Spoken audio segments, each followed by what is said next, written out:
ಎಲ್ಲರಿಗೂ ನಮಸ್ಕಾರ. ಮತ್ತೊಂದು ವಿಡಿಯೋಗೆ ಸ್ವಾಗತ. ನಾನು ನಿಮ್ಮ ಡಾರ್ಲಿಂಗ್ ಧನು. ಇವತ್ತು ಬೆಳಿಗ್ಗೆಯಿಂದ ಸಾಯಂಕಾಲ ತನಕ ಲೈವ್ ಅಪ್ಡೇಟ್ಸ್ ಅಲ್ಲಿ ಲೈವ್ ನೋಡಿದಾಗ ವಿಷಯಗಳೆಲ್ಲ ಗೊತ್ತಾಯ್ತು.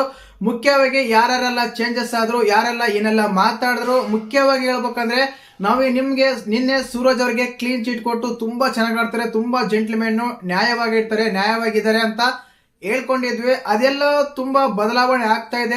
ಒಂದು ಗುಂಪು ಸೇರ್ಕೊಂಡಿದ್ದಾರೆ ನಮ್ಮ ಸೂರಜ್ ಅವರು ನಿಜವಾದ ವ್ಯಕ್ತಿತ್ವ ಬಯಲಾಯ್ತಾ, ನಿಜವಾದ ಆಟ ಬಯಲಾಯ್ತಾ ಅಂತ ಹೇಳ್ಬೋದು. ಇನ್ನು ಅದಾದ್ಮೇಲೆ ಮುಖ್ಯವಾಗಿ ನಮ್ಮ ಮಲ್ಲಮ್ಮ ಅವರು ಕಣ್ಣೀರಿಡ್ತಾರೆ. ಸುಮಾರಾಗಿ 26 ದಿನ ಅಂತ ಅನ್ಕೊಂಡಿದೀನಿ. 26 ದಿನ ಆದ್ಮೇಲೆ ಮಲ್ಲಮ್ಮ ಕಣ್ಣೀರಿಡಲು ಕಾರಣ ಯಾರು, ಕಣ್ಣೀರಿಟ್ಟಿದ್ದು ಯಾಕೆ ಅಂತ ಮಾತಾಡೋಣ. ಇನ್ನು ಅದಾದ್ಮೇಲೆ ಬಿಗ್ ಬಾಸ್ ಮನೆಯಲ್ಲಿ 2 ಗುಂಪುಗಳಾಗಿ ವಿಂಗಡಣೆ ಆಗಿವೆ. ಅವು ಯಾವ್ಯಾವು, ಯಾರ್ಯಾರ ಗುಂಪಲ್ಲಿ ಯಾರ್ಯಾರೆಲ್ಲ ಇದ್ದಾರೆ, ಮುಖ್ಯವಾಗಿ ನಮ್ಮ ಕ್ಯಾಪ್ಟನ್ ರಘು ತಂದಿರುವ ರೂಲ್ಸ್ ಗಳು ಏನು, ಅವನ್ನ ಯಾರು ಫಾಲೋ ಮಾಡ್ತಾರೆ, ಯಾರು ಫಾಲೋ ಮಾಡ್ತಿಲ್ಲ, ನಮ್ಮ ಗಿಲ್ಲಿ ನಟ ಅಸಿಸ್ಟೆಂಟ್ ಕ್ಯಾಪ್ಟನ್ ಆಗಿ ಆಳ್ಕೆ ಆದ್ರ, ಇದೆಲ್ಲ ಲೈವ್ ಅಲ್ಲೆಲ್ಲ ನಡೀತಾ ಇತ್ತು. ಈ ಎಲ್ಲಾ ಪ್ರಶ್ನೆಗಳಿಗೆ ಉತ್ತರ ಕೊಡ್ತೀನಿ. ಇನ್ನೊಂದು ಮುಖ್ಯವಾಗಿ ನಮ್ಮ ಅಶ್ವಿನಿ ಗೌಡ ಅವರು ತರಕಾರಿ ಕಟ್ ಮಾಡಲ್ಲ ಅಂತ ಎಪಿಸೋಡ್ ನೋಡಿರ್ತೀರ. ತರಕಾರಿ ಕಟ್ ಮಾಡದೇ ಇರೋ ಕಾರಣ ಯಾರೆಲ್ಲ ಏನೆಲ್ಲ ಅನುಭವಿಸಿದ್ರು, ಏನೆಲ್ಲ ಅಡಿಗೆ ಮಾಡ್ಕೊಂಡ್ರು, ಯಾವ ರೀತಿ ಎಲ್ಲ ಪ್ಲಾನ್ ಮಾಡ್ಕೊಂಡ್ರು, ಅವರ ವ್ಯಕ್ತಿತ್ವ ಏನು, ಅವ್ರ ಜೊತೆಗೆ ಸಾಥ್ ಕೊಟ್ಟವರು ಯಾರು, ಇನ್ನೊಂದು ತಗೊಂಡಾಗ ಅವರು ಅಶ್ವಿನಿ ಗೌಡ ಅವರು ತರಕಾರಿ ಕಟ್ ಮಾಡ್ಕೊಂಡ್ರೆ ಅದು ಕೊಟ್ಟಿರೋ ಗಂಜಿ ತಿನ್ಬಾರ್ದು ಅಂತ ಹೇಳ್ತಾರೆ. ಆದ್ರೂ ಕೂಡ ರೂಲ್ಸ್ ಬ್ರೇಕ್ ಮಾಡಿ ಕೆಲವರು ತಿಂದ್ರು. ಇವೆಲ್ಲ ಲೈವ್ ಅಪ್ಡೇಟ್ಸ್ ಗಳಿತ್ತು. ಲೈವ್ ಅಪ್ಡೇಟ್ ಅಲ್ಲಿ ನಮ್ಮ ಗಿಲ್ಲಿ ಕಾವ್ಯ ಒಂದು ಸ್ವಲ್ಪ ಲವ್ ಸ್ಟೋರಿ ಕೂಡ ಇದೆ. ಇವೆಲ್ಲಾನು ಬಗ್ಗೆ ಮಾತಾಡ್ತೀನಿ. ಟೋಟಲ್ ಆಗಿ morning to evening live updates ಅಲ್ಲಿ ಏನೆಲ್ಲ ಆಯ್ತು ಅದೆಲ್ಲ ಕ್ಲಿಯರ್ ಕಟ್ ಆಗಿ ಸಣ್ಣದಾಗಿ ಮಾತಾಡೋಣ. ದಯವಿಟ್ಟು ಚಾನಲ್ ಯಾರನ್ನ ಹೊಸ ನೋಡ್ತಿದ್ರೆ ಮಿಸ್ ಮಾಡ್ತಾನೆ ಸಬ್ಸ್ಕ್ರೈಬ್ ಮಾಡಿ, ಲೈಕ್ ಮಾಡಿ, ಶೇರ್ ಮಾಡಿ. ತುಂಬಾ ಜನ ವಿಡಿಯೋಸ್ ನೋಡ್ತಾ ಇದಾರೆ ಬಟ್ ಲೈಕ್ ಮಾಡ್ತಾ ಇಲ್ಲ. ದಯವಿಟ್ಟು ವಿಡಿಯೋನ ಲೈಕ್ ಮಾಡಿ, ಪಕ್ಕದಲ್ಲಿ ಐ ಬಟನ್ ಇರುತ್ತೆ, ದಯವಿಟ್ಟು ಐ ಬಟನ್ ಕೂಡ ಕೊಡಿ. ಅದರಿಂದ ನನಗೆ ವಿಡಿಯೋ ವೈರಲ್ ಆಗಕ್ಕೆ ತುಂಬಾ ಚಾನ್ಸಸ್ ಇರುತ್ತೆ, ಮತ್ತೆ ನಮಗೆ ವಿಡಿಯೋ ಮಾಡೋ ಕೂಡ ತುಂಬಾ ಖುಷಿ ಕೂಡ ಆಗುತ್ತೆ. ದಯವಿಟ್ಟು ಲೈಕ್ ಮಾಡಿ. ವಿಷಯಕ್ಕೆ ಬಂದ್ಬಿಡೋಣ. ಮೊದಲನೇದಾಗಿ ನಮ್ಮ ಮಲ್ಲಮ್ಮ ಕಣ್ಣೀರಿಟ್ಟಿದ್ದು ಯಾವ ವಿಷಯಕ್ಕೂ ಅಲ್ಲ. ನಮ್ಮ ಕ್ರ್ಯಾಕ್ ರೋಜ್ ಅವರು ಒಂದು ಸ್ಟೇಟ್ಮೆಂಟ್ ಕೊಡ್ತಾರೆ. ಅಂದ್ರೆ ಇಲ್ಲಿ ಕ್ರ್ಯಾಕ್ ರೋಜ್ ಅವರು ಹೇಳಿದ ತಪ್ಪ ಅಂತ ಹೇಳ್ತಾ ಇಲ್ಲ. ಮುಖ್ಯವಾಗಿ ಅಂದ್ರೆ ಉತ್ತಮ ಮತ್ತು ಕಳಪೆ ಕೊಡ್ಬೇಕಾದ್ರೆ ಅಲ್ಲಿ ಎಲ್ಲ ಕನ್ವರ್ಷನ್ ಆಗುತ್ತೆ. ಮಲ್ಲಮ್ಮ ಹೋಗ್ಬೇಕಾದ್ರೆ ಮಲ್ಲಮ್ಮ ಅವರೇ ನೀವು ಬಾಡಿಗಾರ್ಡ್ ಕರ್ಕೊಂಡು ಹೋಗಿ, ಹಿಂದೆ ಗಿಲ್ಲಿಂಗ್ ಕರ್ಕೊಂಡು ಹೋಗು ಬಾಡಿಗಾರ್ಡ್ ಆಗಿ ಅಂತ. ಅವ್ರು ಏನಂತಾರೆ, ಮಲ್ಲಮ್ಮ ಬಾಡಿಗಾರ್ಡ್ ಧ್ರುವಂತ್ ಅವ್ರ ಅಂತೇಳಿ ಇಲ್ಲಿಗೆ ಆಲ್ರೆಡಿ ಸ್ವಲ್ಪ ವೈರಲ್ ಆಗ್ತಾ ಇದೆ. ಕಿಚ್ಚ ಸರ್ ಎಲ್ಲ ಬೈದಿದ್ರು. ಇವೆಲ್ಲ ಬಿಗ್ ಬಾಸ್ ಮೇಲೆ ಗೊತ್ತಾಗ್ತಾರೆ, ನಿಮ್ಗೂ ಗೊತ್ತಿರೋ ವಿಷಯನೇ. ಆ ಟೈಮಲ್ಲಿ ಏನಾಗುತ್ತಂದ್ರೆ ನಮ್ಮ ಮಲ್ಲಮ್ಮ ಅವ್ರನ್ನ ಕರ್ಕೊಂಡು ಮಲ್ಲಮ್ಮ ಅಲ್ಲಿಗೆ ಹೋಗಿ ಅವ್ರು ಅಂದ್ರೆ ಧ್ರುವಂತ್ ಅವ್ರು ಚೆನ್ನಾಗಿ ಆಡ್ತಿದ್ರೆ ನನಗೆಲ್ಲ ಸಾಥ್ ಕೊಡ್ತಾರೆ, ಹೌಸ್ ಎಲ್ಲ ತಗೊಂಡಾಗ ಇದೆಲ್ಲ ಹೇಳ್ತಾರೆ, ರೀಸನ್ಸ್ ಹೇಳ್ತಾರೆ, ಉತ್ತಮ ಅಂತ ಕೊಡ್ತಾರೆ. ಅದಾದ್ಮೇಲೆ ಮಲ್ಲಮ್ಮ ಸೈಡಲ್ಲಿ ಹೋಗಿ ಹೇಳ್ತಾ ಇರ್ತಾರೆ. ಕಾರಣ ಏನಂದ್ರೆ, ನಾನು ಧ್ರುವಂತ್ ಅವರಿಂದ ಮನೇಲಿ ಇದ್ದೀನಿ, ಧ್ರುವಂತ್ ಅವ್ರು ನನಗೆ ಬಾಡಿಗಾರ್ಡ್ ಆಗಿದ್ದಾರೆ, ಧ್ರುವಂತ್ ಅವರಿಂದ ಹೆಲ್ಪ್ ಮಾಡ್ತಾರೆ, ಹಿಂಗೆಲ್ಲ ಬಾಡಿಗಾರ್ಡ್ ಕರ್ಕೊಂಡು ಹೋಗು, ಹಿಂದೆ ಕರ್ಕೊಂಡು ಹೋಗು, ಮುಂದೆ ಕರ್ಕೊಂಡು ಹೋಗು ಅಂತೆಲ್ಲ ಹೇಳ್ತಾರೆ. ನನಗೆ ಬುದ್ಧಿ ಇಲ್ವಾ, ನನಗೆ ಶಕ್ತಿ ಇಲ್ವಾ, ನನಗೆ ಆಟ ಇಲ್ವಾ ಅಂತ ಹೇಳಿ ಮಲ್ಲಮ್ಮ ಅವರು ಕ್ರೈಂಗ್ ಮಾಡ್ತಾ ಇರ್ತಾರೆ, ಅಳ್ತಾ ಇರ್ತಾರೆ. ಇಲ್ಲಿ ಮುಖ್ಯವಾಗಿ ಅಳಲು ಕಾರಣ ಯಾರಂತ ಕೇಳೋದಾದ್ರೆ ನಮ್ಮ ಜಾಹ್ನವಿ ಮತ್ತು ಕ್ರ್ಯಾಕ್ ರೋಜ್ ಅವರು. ಇದೆಲ್ಲ ಆದ್ಮೇಲೆ ಕೂಡ ಕ್ಲಾರಿಫೈ ಮಾಡ್ಕೊಂತಾರೆ ಇಬ್ರು. ಸೊ ನಮ್ಮ ಜಾಹ್ನವಿ ಅವರು ಬಂದು ಸಮಾಧಾನ ಮಾಡ್ತಾರೆ, ಮಲ್ಲಮ್ಮ ಅಳ್ಬೇಡಿ, ಇವೆಲ್ಲ ಬಿಗ್ ಬಾಸ್ ಮನೆಲ್ಲ ಕಾಮನ್, ನಿಮ್ಗೆ ಅನ್ಸಿದ್ದು ನೀವು ಹೇಳಿದಿರ. ಸುಧೀರ್ ಅವರು ನಿಮ್ಗೆ ನೆಗೆಟಿವ್ ಏನು ಮಾತಾಡಿಲ್ಲ, ನಿಮ್ ಸಪೋರ್ಟ್ ಕರ್ಕೊಂಡು ಹೋಗಿ, ನಿನ್ನ ಬಾಡಿ ಗಾರ್ಡ್ ಇಂದ ಕರ್ಕೊಂಡು ಹೋಗ ಅಂತ ಹೇಳಿದ ಅಷ್ಟೇನೆ. ಅದು ಕೂಡ ಹೇಳಿದ್ದು ಧ್ರುವಂತ್ಗಲ್ಲ, ಗಿಲ್ಲಿಗೆ ಹೇಳಿದ್ದು, ನೀವು ಅಳ್ಬೇಡಿ ಅಂತೆಲ್ಲ ಹೇಳ್ತಾರೆ. ಅದೇ ಟೈಮಲ್ಲಿ ನಮ್ಮ ಕ್ರ್ಯಾಕ್ ರೋಜ್ ಅವರು ಬಂದು ಒಂದು ಕ್ಲಾರಿಫಿಕೇಶನ್ ಕೊಡ್ತಾರೆ. ನಾನು ಮಾತಾಡಿದ್ ನಿಮ್ ಬಗ್ಗೆ ಅಲ್ಲ ಮಲ್ಲಮ್ಮ, ನೀವು ತಪ್ಪು ತಿಳ್ಕೊಬೇಡಿ ಇದ್ರ ಬಗ್ಗೆ ಅಂತ ಹೇಳಿ ಕ್ಲಾರಿಫಿಕೇಶನ್ ಕೊಡ್ತಾರೆ. ಖಂಡಿತವಾಗ್ಲು ಅಲ್ಲಿಗೆ ಮಲ್ಲಮ್ಮ ಕೂಲ್ ಆಗಿ ಹೋಗಿ ಊಟ ಮಾಡ್ತಾರೆ. ಇನ್ನು ಅದಾದ್ಮೇಲೆ ನಮ್ಮ ಸೂರಜ್ ಅವರ ನಿಜವಾದ ಆಟ ಬಯಲಾಯ್ತು ಅಂತ ಹೇಳಿದ್ ಯಾಕೆ ಅಂದ್ರೆ, ಮುಖ್ಯವಾಗಿ ಸೂರಜ್ ಅವ್ರ ಏನಂದ್ರೆ ಜೆಂಟ್ಲ್ಮೆನ್ ಆಗಿದ್ದಿರ್ತಾನೆ. ಇವತ್ತೇನ್ ಮಾಡ್ತಾರೆ ಅಂದ್ರೆ, ಸ್ವಲ್ಪ ನಮ್ಮ ಧ್ರುವಂತ್ ಅವ್ರಿಗೆ ಉತ್ತಮ ಸಿಕ್ಕಿರೋ ಕಾರಣ ಜಲಸ್ ಫೀಲ್ ಆಗ್ತಾರೆ. ಯಾಕೆ ಅಂತ ಹೇಳಿದ್ರೆ, ಅವ್ರು ನಿನ್ನೆಯಿಂದ ತುಂಬಾ ಕೆಲಸ ಮಾಡ್ತಾ ಇದ್ರು. ನಂಗೆ ಯಾವ ಕಾರಣಕ್ಕೆ ಕೆಲಸ ಮಾಡ್ತಾರೆ ಅಂತ ನಂಗೆ ಗೊತ್ತಿರ್ಲಿಲ್ಲ. ಉತ್ತಮ ಕೊಡ್ತಾರಂತ ಈ ಕೆಲಸ ಮಾಡ್ತಾ ಇದ್ರು ಇವರು. ನಾನು ಕಿಚನ್ ಎಲ್ಲ ಪ್ಲೇಟ್ ತೊಳ್ದೀನಿ, ಕಿಚನ್ ಅಲ್ಲಿ ಚಪಾತಿ ಬೇಯಿಸಿನಿ, ಕಿಚನ್ ಅಲ್ಲಿ ಅಡಿಗೆ ಮಾಡಿದೀನಿ, ಎಲ್ಲಾನು ಕ್ಲೀನ್ ಮಾಡಿದೀನಿ, ಮತ್ತೆ ನನಗೆ ಉತ್ತಮ ಕೊಟ್ಟಿಲ್ಲ ಯಾರು ಅನ್ನೋ ಒಂದು ಪಾಯಿಂಟ್ ರೈಸ್ ಮಾಡ್ತಾನೆ. ಇಲ್ಲಿ ಪಾಯಿಂಟ್ ರೈಸ್ ಮಾಡಿದ್ದು ತಪ್ಪಂತ ಹೇಳ್ತಾ ಇಲ್ಲ. ಇನ್ನೊಬ್ರಿಗೆ ಉತ್ತಮ ಅಂತ ಕೊಟ್ಟಾಗ ಅದು ಜಲಸ್ ಫೀಲ್ ಆಗಿದೆಯಲ್ಲ, ಅದು ಕೂಡ ಒಬ್ಬರ ಕೆಲಸನ ಕೀಳಾಗಿ ಮಾತಾಡೋದು. ಧ್ರುವಂತು ಇವತ್ತೆಲ್ಲ ನಾವು ಸುಮಾರು 26 ದಿನಗಳಿಂದ ನೋಡ್ತಾ ಇದೀವಿ. ಅದ್ರಲ್ಲಿ ಅವರು ಬೇಕಂತಾನೆ ಕ್ರಿಯೇಟ್ ಮಾಡ್ಕೊಂಡು ಕೆಲಸ ಮಾಡಿದ್ದು ನೋಡಿಲ್ಲ. ತುಂಬಾ ಬೇಗನೆ ಎದ್ದೇಳ್ತಾರೆ, ಕೆಲಸ ಮಾಡ್ತಾರೆ. ಅದಾದ್ಮೇಲೆ ಹೌಸ್ ಎಲ್ಲ ಕ್ಲೀನ್ ಮಾಡ್ತಾ ಇರ್ತಾರೆ. ತುಂಬಾ ಜನ ಕೂಡ ಹೇಳಿದ್ದಾರೆ, ಇದಕ್ಕಿಂತ ಮುಂಚೆ ಕೂಡ ಅವತ್ತು ಜಗಳ ಆಡಿದ್ ಕೂಡ ಅದೇ ಕೆಲಸಕ್ಕೆ ನೀಟ್ ಆಗಿರ್ತಾರೆ. ಎಲ್ಲರೂ ನೀಟ್ ಆಗಿದ್ದಾರೆ. ಉತ್ತಮ ಕೊಡಲು ಕಾರಣ ಕೂಡ ಅವೇ ಎಲ್ಲರೂ ತುಂಬಾ ಹೇಳ್ತಾರೆ. ಆ ಕಾರಣಕ್ಕೆ ಇವರು ಒಂದು ಗುಂಪು ಇದೆ ಅಂತ ಹೇಳ್ದಲ್ಲ, ಗುಂಪು ಸೇರ್ಕೊಂಡಿದ್ದಾರೆ ಅಂತ ಹೇಳ್ದಲ್ಲ, ಅಶ್ವಿನಿ ಮೇಡಮ್ ಅವ್ರ ಗುಂಪು ಸೇರ್ಕೊಂಡಿದ್ದಾರೆ. ಅಶ್ವಿನಿ ಮೇಡಮ್ ಅವ್ರ ಗುಂಪಲ್ಲಿ ಯಾರು ನಿಮ್ಗೆ ಗೊತ್ತಿರುತ್ತೆ. ಆ ಗುಂಪಿಗೆ ಒಂದು ಹೆಸರು ಕೂಡ ಇಟ್ಟಿದ್ದಾರೆ, ಅದು ನೀವೇ ಕಮೆಂಟ್ ಮಾಡಿ, ನಾನು ಹೇಳಲ್ಲ. ಮುಖ್ಯವಾಗಿ ಸೋಷಿಯಲ್ ಮೀಡಿಯಾ ತುಂಬಾ ಹರಿದಾಡ್ತಾ ಇದೆ, ವೈರಲ್ ಆಗ್ತಾ ಇದೆ ಆ ಹೆಸರು. ನಮ್ಮ ಜಾಹ್ನವಿ ಅವರು, ಅಶ್ವಿನಿ ಗೌಡ, ರಾಶಿಕಾ, ಸೂರಜ್, ಅದಾದ್ಮೇಲೆ ನಮ್ಮ ಇವರು ಸುಧೀರ್, ಕ್ರ್ಯಾಕರ್ ಸುಧೀರ್, ಇವರು 5 ಜನ ಒಂದು ಗುಂಪಾಗಿ ವಿಂಗಡಣೆ ಆಗಿದ್ದಾರೆ. ಯಾಕಂದ್ರೆ ಇವ್ರು 5 ಜನ ಒಂದೇ ಡಿಸಿಷನ್ ಇರುತ್ತೆ, ಒಂದೇ ಮಾತು ಇರುತ್ತೆ. ಎಕ್ಸಾಂಪಲ್ ಏನಪ್ಪಾ ಅಂತ ನೀವು ನನ್ ಕೇಳೋದಾದ್ರೆ, ಉತ್ತಮ ಅಂತ ತಗೊಂಡಾಗ ಇವ್ರು 5 ಜನ ಕೊಟ್ಟಿದ್ದು ಒಬ್ರಿಗೇನೆ, ಸೂರಜ್ ಅವರಿಗೇನೆ. ರಾಶಿಕಾ ಆಗಿರ್ಬೋದು, ಜಾಹ್ನವಿ ಆಗಿರ್ಬೋದು, ಅಶ್ವಿನಿ ಗೌಡ ಆಗಿರ್ಬೋದು, ಸುಧೀರ್ ಆಗಿರ್ಬೋದು, ಇವ್ರು 4 ಜನ ಉತ್ತಮ ಕೊಟ್ಟಿದ್ದು ಒಬ್ಬರಿಗೇನೆ, ಅದು ಸೂರಜ್ ಅವರಿಗೆ. ಆ ಗುಂಪು ಸೇರ್ಕೊಂಡಿದ್ದಾರೆ ನಮ್ಮ ಸೂರಜ್ ಅವರು. ಸ್ವಲ್ಪ ಜಲಸ್ ಫೀಲ್ ಆಗ್ತಾನೆ. ಆಲ್ರೆಡಿ ನಿಜವಾದ ಒಂದು ವ್ಯಕ್ತಿತ್ವ, ನಿಜವಾದ ಆಟ ಹೊರಗಡೆ ಬರ್ತಾ ಇದೆ. ಏನಕ್ಕಂದ್ರೆ ಅವರು ಸಹಿಸ್ಕೊಂತ ಇಲ್ಲ, ಉತ್ತಮ ಸಿಕ್ಕಿರೋದಕ್ಕೆ ಧ್ರುವಂತ ಅವರಿಗೆ ಸಹಿಸ್ಕೊಂತಿಲ್ಲ ಅಂತ ಕ್ಲಿಯರ್ ಕಟ್ ಆಗಿ ಗೊತ್ತಾಗುತ್ತೆ ಲೈವ್ ಅಲ್ಲಿ ನೋಡಿದಾಗ.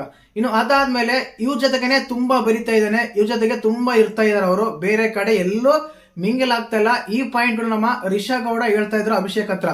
ಯಾಕಂದ್ರೆ ಇವರು ರಿಷಾ ಗೌಡ ಅಭಿಷೇಕ್ ಹತ್ರ ಅವನೇನು ಒಂದೇ ಗುಂಪತ್ರ ಇರ್ತಾನೆ, ಒಂದೇ ಗುಂಪಲ್ಲೇ ಮಾತಾಡ್ತಿರ್ತಾನೆ, ಒಂದೇ ಗುಂಪತ್ರ ಇರ್ತಾನೆ, ನಮ್ಮ ಜೊತೆಗೆ ಬರೋದೇ ಇಲ್ಲ ಅಂತಾನಲ್ಲ, ಯಾವಾಗ್ಲೂ ಅಲ್ಲೇ ಇರ್ತಾನಲ್ಲ ಅಂತೇಳಿ ನಮ್ಮ ರಿಷಾ ಅಭಿಷೇಕ್ ಹತ್ರ ಹೇಳ್ತಾ ಇದ್ರು. ಈ ರೀತಿ ಇದಾಗ್ತಾ ಇದೆ, ನಾನು ನೆಕ್ಸ್ಟ್ ನಾಮಿನೇಷನ್ ಮಾಡ್ಬೇಕಾದ್ರೆ ಅದೇ ಪಾಯಿಂಟ್ ರೈಸ್ ಮಾಡ್ತೀನಿ, ನಾವೆಲ್ಲ ಮನುಷ್ಯರಲ್ವಾ, ನಮ್ಮ ಹತ್ರ ಎಲ್ಲ ಮಾತಾಡ್ಬೋದಲ್ಲ ಅಂತೇಳಿ ನಮ್ಮ ರಿಷಾ ಗೌಡ ನಮ್ಮ ಸೂರಜ್ ಬಗ್ಗೆ ಹೇಳ್ತಾ ಇದ್ರು. ಇನ್ನು ಅದಾದ್ಮೇಲೆ ಅವರು ಕೂಡ ಒಂದು ಗಂಜಿ ಅಂತ ಕೊಟ್ಟಿರ್ತಾರೆ, ತರಕಾರಿ ಕಟ್ ಮಾಡಕ್ ಕೊಟ್ಟಿರ್ತಾರೆ. ಆ ಟೈಮಲ್ಲಿ ಅದು ತಿನ್ಬಾರ್ದಂತ ರೂಲ್ಸ್ ಇರುತ್ತೆ, ಬೇಕಂತಾನೆ ರೂಲ್ಸ್ ಬ್ರೇಕ್ ಮಾಡ್ತಾರೆ ರಾಶಿಕಾ ಮತ್ತು ಸೂರಜ್ ಅವರು. ಯಾಕಂದ್ರೆ ಏನನ್ನಾಗ್ಲಿ, ಪನಿಷ್ಮೆಂಟ್ ಕೊಟ್ರೆ ನಾವು ತಗೊಂತೀವಿ ಅಂದ್ರೆ ಕಂಪ್ಲೀಟ್ ಆಗಿ ನಮ್ಮ ಅಶ್ವಿನಿ ಗೌಡ ಅವರ ಒಂದು ಮಾತುಗಳಿಗೆ ತುಂಬಾ ಸ್ಟಿಕ್ ಆನ್ ಆಗ್ಬಿಟ್ಟಿದ್ದಾರೆ. ಅಂದ್ರೆ ಇನ್ನು ಬೇರೆ ಚಾನ್ಸೇ ಇಲ್ಲ, ನಾನು ಅವ್ರ ಮಾತೇ ಕೇಳ್ತೀನಿ ಅನ್ನೋ ಲೆವೆಲ್ಗೆ ಬಂದ್ಬಿಟ್ರೆ ಅಂತ ನನ್ಗೆ ಅನಿಸ್ತಾ ಇತ್ತು ಲೈವ್ ಅಲ್ಲಿ ನೋಡಿದಾಗ. ಇನ್ನು ಅದಾದ್ಮೇಲೆ ನಮ್ಮ ಅಶ್ವಿನಿ ಗೌಡ ಅವರ ಪ್ರೋಮೋ ಎಪಿಸೋಡ್ ನೋಡಿರ್ತಾರ, ತರಕಾರಿ ಕಟ್ ಮಾಡಲ್ಲ ಅಂದ್ಮೇಲೆ ತರಕಾರಿ ಕಟ್ ಮಾಡಿದಿರೋ ಕಾರಣ ಪಾಪ ತುಂಬಾ ಜನ ಹೊಟ್ಟೆ ಎಲ್ಲ ಹಸ್ಕೊಂಡಿರ್ತಾರೆ. ಅದಕ್ಕೆ ಅವರು ಕೂಡ ಎಲ್ಲ ಪುಳಿಯೋಗರೆ ಗುಜ್ಜು ಮಾಡ್ಕೊಂಡು ಊಟ ಮಾಡ್ತಾರೆ, ಚಾನ್ಸಸ್ ಇಲ್ಲ ಅಂತ ಹೇಳಿ ತುಂಬಾ ಜನ ಫೀಲ್ ಆಗ್ತಾರೆ. ನಮ್ಮ ಕಾವ್ಯ ಕೂಡ ಎಷ್ಟು ಇನ್ಸ್ಟಾಂಟ್ ಕರ್ಮ ಈಗಲೇನೆ ಬೇಗನೆ ಬಂತು. ಯಾಕೆ ಅಂದ್ರೆ ಇಷ್ಟು ಜನ ಹೊಟ್ಟೆ ಹಸ್ಕೊಂಡಿರ್ತಾರೆ, ಅಷ್ಟು ಹೊಟ್ಟೆ ಹಸ್ಕೊಂಡಿರ್ತಾರೆ ಅಂತ ಅವ್ರು ಸ್ವಲ್ಪನೂ ಕೂಡ ಅವ್ರಿಗೆ ಮನಸ್ಸೇ ಇಲ್ಲ, ಆದ್ರೂ ಕಟ್ ಮಾಡಲ್ಲ ಅಂತ ಒಂದೇ ಇಟ್ಕೊಂಡು ಇದು ಮಾಡ್ತಾ ಇದಾರೆ ಅಂತೆಲ್ಲ ಹೇಳ್ತಾ ಇದ್ರು. ಇನ್ನು ಅದಾದ್ಮೇಲೆ ಮುಖ್ಯವಾಗಿ 2 ಗುಂಪು ಅಂತ ಹೇಳ್ದಲ್ಲ, ಈಗ ನಮ್ಮ ರಘು ಅವ್ರ ಗುಂಪು ಸೇರ್ಕೊಂಡಿದ್ದಾರೆ ಕೆಲವು ಜನ. ಯಾರಂದ್ರೆ ನಮ್ಮ ಗಿಲ್ಲಿ ಆಗಿರ್ಬೋದು, ಧ್ರುವಂತ್ ಆಗಿರ್ಬೋದು, ನಮ್ಮ ಮಲ್ಲಮ್ಮ ಆಗಿರ್ಬೋದು, ರಕ್ಷಿತಾ ಶೆಟ್ಟಿ ಆಗಿರ್ಬೋದು, ಸ್ಪಂದನ ಆ ಕಡೆ 2 ಕಡೆ ಇದ್ದಾರೆ. ಈ ರೀತಿಯಾಗಿ ಇವ್ರು ಒಂದು ಸಪ್ರೇಟ್ 5 ಗುಂಪಾಗಿದೆ. ಸ್ಪಂದನ, ಕಾವ್ಯ, ಧ್ರುವಂತು, ಗಿಲ್ಲಿ, ಅದಾದ್ಮೇಲೆ ನಮ್ಮ ರಘು, ಇವರೆಲ್ಲ ಒಂದು ಗುಂಪಾಗಿದ್ದಾರೆ. ಇನ್ನೊಂದು ವಿಶೇಷವಾಗಿ ನಮ್ಮ ರಘು ಅವರ ಕ್ಯಾಪ್ಟನ್ಸಿ ತುಂಬಾ ಸ್ಟ್ರಿಕ್ಟ್ ಮಾಡ್ತಾ ಇದಾರೆ. ಕ್ಯಾಪ್ಟನ್ ಆಗೋದ್ರಿಂದ ಸ್ವಲ್ಪ ಜಾಸ್ತಿ ರೈಸ್ ಮಾಡಂಗಿಲ್ಲ, ಸ್ವಲ್ಪ ಜಾಸ್ತಿ ಸಾಮಾನ್ಯ ಮಾಡಂಗಿಲ್ಲ, ಜಾಸ್ತಿ ಇದು ಮಾಡಂಗಿಲ್ಲ, ರೂಲ್ಸ್ ಸ್ಟ್ರಿಕ್ಟ್ ಆಗಿ ಫಾಲೋ ಮಾಡ್ತಾ ಇದಾರೆ. ನೋಡ್ಬೇಕು ಯಾವ ರೀತಿ ಎಲ್ಲ ಫಾಲೋ ಮಾಡ್ತಾರೆ, ಇನ್ನು ಫಾಲೋ ಮಾಡಿಸ್ತಾರೆ ಅಲ್ಲಿನ ಕಂಟೆಸ್ಟೆಂಟ್ ಗಳಿಗಂತ. ಇನ್ನು ಅದಾದ್ಮೇಲೆ ನಮ್ಮ ಇವರು ರಾಶಿಕಾ ಗೌಡ ಇದಾರಲ್ಲ, ತುಂಬಾ ಮ್ಯಾನ್ಯುಪ್ಯುಲೇಟರ್, ತುಂಬಾ ಅಂದ್ರೆ ತುಂಬಾ. ಯಾವ ರೀತಿ ಅಂದ್ರೆ ಫಸ್ಟ್ 2 ದಿನದಲ್ಲಿ ನಮ್ಮ ಚಂದ್ರಣ್ಣನ ಗಿಲ್ಲಿನ ಯೂಸ್ ಮಾಡ್ಕೊಂಡ್ರು. ಡೈರೆಕ್ಟ್ ಆಗಿ ಅವ್ರು ಹೇಳ್ತಾರೆ, ನಾನು ಬೇಕಂತಲೇ ಯೂಸ್ ಮಾಡ್ಕೊಳಕ್ಕೆ ನಮ್ ಬಂದಿದ್ದು ಅಂತ ಅಭಿಷೇಕ್ ಹತ್ರ. ಇನ್ನು ಅದಾದ್ಮೇಲೆ ಮನೆ ಮಂದಿಗೆಲ್ಲ ಹೇಳ್ತಾರೆ ಏನಂತ ಅಂದ್ರೆ, ತುಂಬಾ ಯಾರು ಎಲ್ಲ ಆಕ್ಟಿವ್ ಆಗಿಲ್ಲ, ತುಂಬಾ ಇನ್ಆಕ್ಟಿವ್ ಇದ್ದೀರಾ, ತುಂಬಾ ಏನು ಮಾತಾಡ್ತಾ ಇಲ್ಲ, ಇದು ಮಾಡ್ತಾ ಇಲ್ಲ, ಸುಮ್ನೆ ಮಾತಾಡ್ತಿರ್ಬೇಕು, ಜಗಳ ಆಡ್ತಿರ್ಬೇಕು, ಅದು ಮಾಡ್ತಿರ್ಬೇಕು, ಇದು ಮಾಡ್ತಿರ್ಬೇಕು ಅಂತ ಹೇಳ್ಬೇಕಂತ ಎಲ್ಲ ಹೇಳ್ತಿರ್ತಾರೆ. ಇಲ್ಲಿ ಸೂರಜ್ ಬಗ್ಗೆ ಮಾತಾಡ್ತಾರೆ, ಅಭಿಷೇಕ್ ಹತ್ರ ಗಿಲ್ಲಿ ಬಗ್ಗೆ ಮಾತಾಡ್ತಾರೆ. ಈ ರೀತಿಯಾಗಿ ಒಬ್ಬೊಬ್ರ ಹತ್ರ ಬೇರೆ ಹತ್ರ ಎಲ್ಲ ಮಾತಾಡ್ತಾ ಇರ್ತಾರೆ. ಒಂದೊಂದು ಸತ್ಯ, ಈ ಕಂಟೆಸ್ಟೆಂಟ್ ಕಡ್ಡಿ ಗೀಚಿ ಹಾಕಿದ್ರೆ ನಂಬರ್ 1 ಇರ್ತಾರೆ, ಈ ಗೀಚ್ ಹಾಕ್ತಾರೆ, 2 ಹೊತ್ತು ಉರಿಯೋದಂತೂ ಗ್ಯಾರಂಟಿ. ಆ ರೀತಿ ಕಂಟೆಸ್ಟೆಂಟ್ ಹಾಕೋದ್ರಲ್ಲಿ ಯಾವುದೇ ಅನುಮಾನ ಬೇಡ. ಇನ್ನು ಅದಾದ್ಮೇಲೆ ಮುಖ್ಯವಾಗಿ ಈ ಇದರಲ್ಲಿ ನಮ್ಮ ಗಿಲ್ಲಿ ನಟ ಅಸಿಸ್ಟೆಂಟ್ ಕ್ಯಾಪ್ಟನ್ ಆಗಿ ಸುಮ್ನೆ ಮಾತಾಡ್ತಾ ಇರ್ತಾರೆ. ಪ್ರತಿ ಇದಕ್ಕೂ ನಮ್ಮ ಗಿಲ್ಲಿನ ಕರ್ಕೊಂಡು ಹೋಗ್ತಾ ಇರ್ತಾರೆ ನಮ್ಮ ರಘು ಅವರು. ಆಟದ ಬಗ್ಗೆ ಎಲ್ಲ ಮಾತಾಡ್ತಿರ್ತಾರೆ. ಅಶ್ವಿನಿ ಗೌಡರ ಬಗ್ಗೆ ತುಂಬಾ ಇರುತ್ತೆ ಲೈವ್ ಅಲ್ಲಿ. ಯಾಕಂದ್ರೆ ಅವ್ರು ತರಕಾರಿ ಕಟ್ ಮಾಡಲ್ಲ, ಅದನ್ನ ಸಪೋರ್ಟ್ ಮಾಡೋರು ಕೂಡ ಕೆಲವರು ಇದ್ದಾರೆ. ಅದ್ ಯಾರು ಸಪೋರ್ಟ್ ಮಾಡ್ತಾರ ಗೊತ್ತಿಲ್ಲ ಅಂತೇಳಿ ಕಾವ್ಯ ಕೂಡ ಪಾಯಿಂಟ್ ರೈಸ್ ಮಾಡ್ತಾ ಇದ್ರು. ಇನ್ನು ಅದಾದ್ಮೇಲೆ ನಮ್ಮ ರಕ್ಷಿತಾ ಅಂತ ತುಂಬಾ ಆಕ್ಟಿವ್ ಆಗಿದ್ರು, ಆಡ್ಬೇಕು, ಡ್ಯಾನ್ಸ್ ಮಾಡ್ಬೇಕು, ನೀವು ಹಾಡು ಹೇಳಿ ನಾನು ಡ್ಯಾನ್ಸ್ ಮಾಡ್ತೀನಿ ಅಂತ ಹೇಳ್ತಾರೆ. ಇಲ್ಲಿ ಅಂದ್ರೆ ಕಿಚನ್ಗೆ ಹೆಡ್ ಆಗಿ ನಮ್ಮ ರಕ್ಷಿತಾ ಅವರು ಸೆಲೆಕ್ಟ್ ಆಗಿದಾರೆ ಅನಿಸ್ತಾ ಇದೆ. ಯಾಕಂದ್ರೆ ಅಲ್ಲಿ ಕಿಚನ್ ಅಲ್ಲೆಲ್ಲ ಅವರೇ ಅಡಿಗೆ ಮಾಡ್ತಾ ಇದ್ರು, ಅವರೇ ಬಡಿಸ್ತಾ ಇದ್ರು, ಅವರೇ ಎಲ್ಲ ಮಾಡ್ತಾ ಇದ್ರು. 2 ಸ್ಪೂನೇ ಹಾಕೋಬೇಕು ರೈಸ್ ಅಂತೆಲ್ಲ ಹೇಳ್ತಾ ಇದ್ರು. ಇನ್ನು ಅದಾದ್ಮೇಲೆ ಸುಧೀರ್ ಆಗಿರ್ಬೋದು, ಅವ್ರ ಒಂದು ಗ್ಯಾಂಗ್ ಇದೆ ಅಂತಲ್ಲ, ಅವ್ರಾಗಿರ್ಬೋದು ನಮ್ಮ ಅಶ್ವಿನಿ ಗೌಡವ್ರನ್ನ ಯಾರೋ ಪ್ರಶ್ನೆನೇ ಮಾಡಲ್ಲ ಅನ್ನೋ ರೀತಿಯಾಗಿ ಲೈವ್ ಅಲ್ಲಿ ತೋರಿಸ್ತಾ ಇದ್ರು. ಖಂಡಿತವಾಗ್ಲೂ ಇವತ್ತಿನ ಲೈವ್ ಅಲ್ಲಿ ತಗೊಂಡಾಗ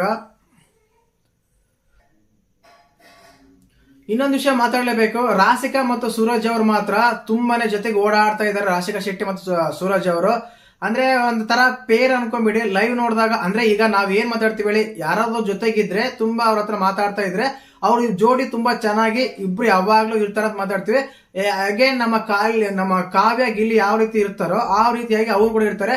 ಬಟ್ ಇಲ್ಲಿ ಕಾಮಿಡಿ ವರ್ಕೌಟ್ ಆಗುತ್ತೆ, ಅಲ್ಲಿ ಕಾಮಿಡಿ ವರ್ಕೌಟ್ ಆಗಲ್ಲ. ಯಾಕಂದ್ರೆ ಸೀರಿಯಸ್ ಆಗಿರ್ತಾರೆ. ಯಾವ ರೀತಿ ಅಂದ್ರೆ ನಾನು ಪಾತ್ರೆ ತೊಳಿತಾ ಇದ್ದೀನಿ, ನಾನು ಹಿಂದೆ ಕುತ್ಕೋಬೇಡ, ಬಂದು ನಾನು ಮುಂದೆ ಇರು ಅನ್ನೋ ಸ್ಟೇಟ್ಮೆಂಟ್ ಕೊಡ್ತಾರೆ ನಮ್ಮ ರಾಶಿಕಾ ಶೆಟ್ಟಿ ಅವರು. ಮುಂದೆ ಬಂದಿರು, ನಾವು ಪಾತ್ರೆ ತೊಳಿತಾ ಇರ್ತಂತ, ನೀನೇನು ಮಾತಾಡಲ್ಲ, ನಿನ್ ಬಗ್ಗೆ ಹೇಳೋದೇ ಇಲ್ಲ, ನನ್ನ ಬಗ್ಗೆ ಕೇಳೋದೇ ಇಲ್ಲ ಅಂತೇಳಿ ತುಂಬಾ ಕಡೆ ಇಬ್ರನ್ನೇ ಸುತ್ತಾಡ್ತಿರ್ತಾರೆ.